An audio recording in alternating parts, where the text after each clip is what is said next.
Would I actually like God to be real?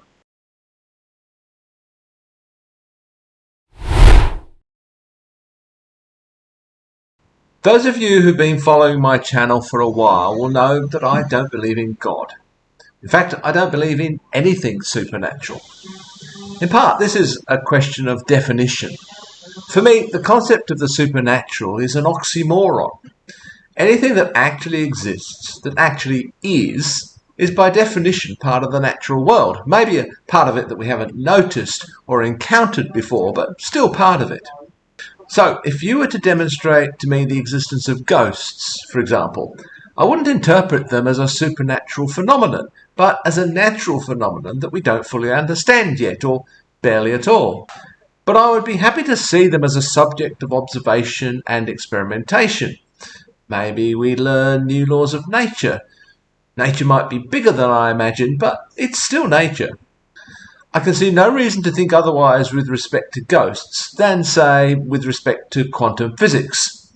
Once upon a time, this was a realm we knew nothing about. Indeed, we had no inkling of its existence. But that doesn't make it supernatural. My concept of nature expands to incorporate this new field of knowledge and experience.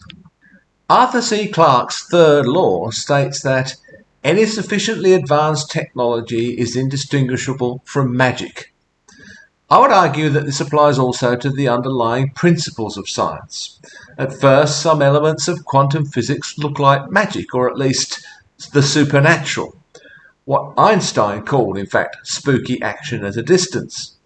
After a while, though, as we begin to understand more about it, it becomes less mysterious. Like magnetism, for instance. I don't think any of us think that magnetism is magic any longer, but at some point it must have seemed so. So let there be ghosts, and let's apply the scientific method to them. But I hear you saying, by your definition, the supernatural is something that can't be incorporated into the natural world, that doesn't obey any laws of nature and is not subject to empirical verification or study.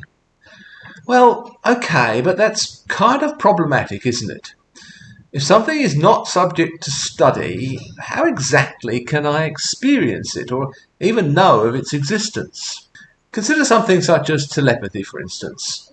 Many people may not use the term supernatural for this. They would regard it in much the same way as I've been discussing ghosts, as a natural phenomenon that we don't yet understand, but whose laws of operation and precise nature are subject, potentially, to scientific investigation.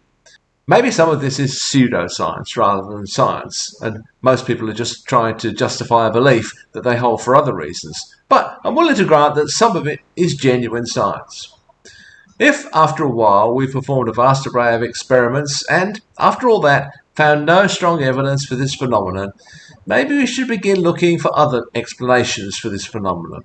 Maybe we should be asking psychological and sociological questions about how and why such beliefs may have arisen. True science should be subject to this constraint too. Eventually, for example, we might be forced to abandon the search for dark matter and look elsewhere to explain the anomalies that led to postulating the existence of dark matter in the first place. Maybe in our explanations of how gravity works, for example. Or maybe we've just got stuck in this way of thinking and we need to be able to jar ourselves out of these neurological pathways. Maybe string theory is another example of this. Another area might be the search for extraterrestrial intelligence. After a while, if we find no evidence, maybe the time comes to give up on that quest. There may, in fact, be very good reasons why that quest is unlikely to be successful, even if ET really does exist. So not finding other intelligent life isn't proof that it doesn't exist. It's very difficult to prove a negative like that. But it may indicate that it's time to turn our attention to other things. We can keep an ear or two pointed in that direction if we like, but note that, in principle at least, were they to eventually find us, we wouldn't experience this as a supernatural event. Nor need we experience the confirmation of telepathy or ghosts as confirming anything supernatural, just an expansion of our understanding of the natural. The question of God is a little different, or those who believe in God would like us to think so.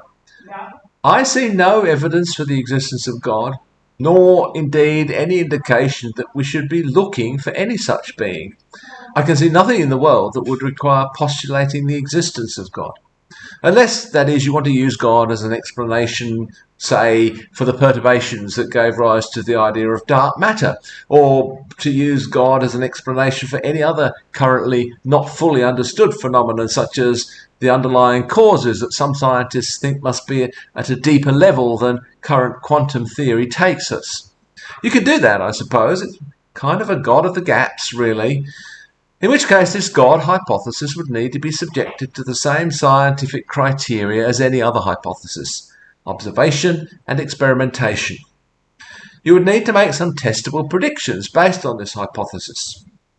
Of course, I know what would happen if the predictions were not realised. The hypothesis would be tweaked slightly to explain why the expectations were not realised, and then you'd make some new set of testable predictions.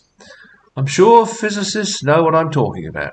Yes, I'm looking at you, string theorists. But at some point, you just have to admit that the theory isn't working and move on to something else. And if the predictions were actually to be realised, well, great. You will have demonstrated that God is not, in fact, supernatural, but just a part of nature we didn't know before. Now let's work out exactly what it is. It would be an odd kind of God, though. If we were considering the gravitational anomalies that gave rise to the idea of dark matter, we would now be attributing these to something called God. An odd thing for something that we call God to be doing. Maybe it's not quite what we had in mind when we started this investigation. After all, we already had some concept of God in mind when we started, right? Does this new discovery in any way support that concept? I don't think so. We might as well be talking about a new force or law that we didn't know before, as about God. I often draw a parallel between the belief in God and the belief in the multiverse. If it is indeed a multiverse, then it is completely unprovable and completely unknowable. That doesn't mean it's not real, but we can, in principle, never prove that or know anything about it.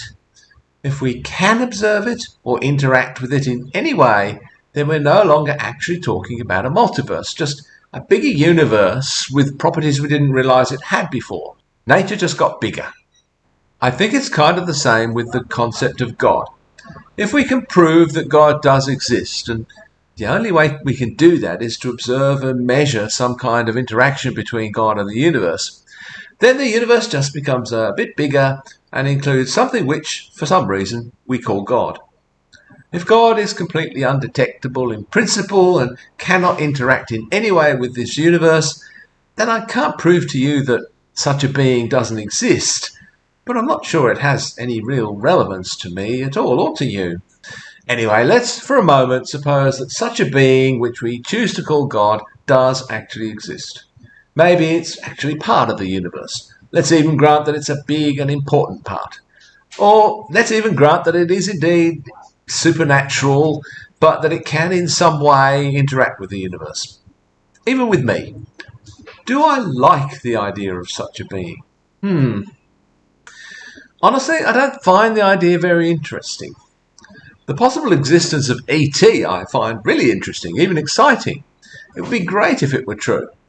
It would also be kind of interesting if it turned out that psychic powers such as telepathy and psychokinesis were real, or maybe emerging. That would be cool. It would even be cool if it turned out that magic was real.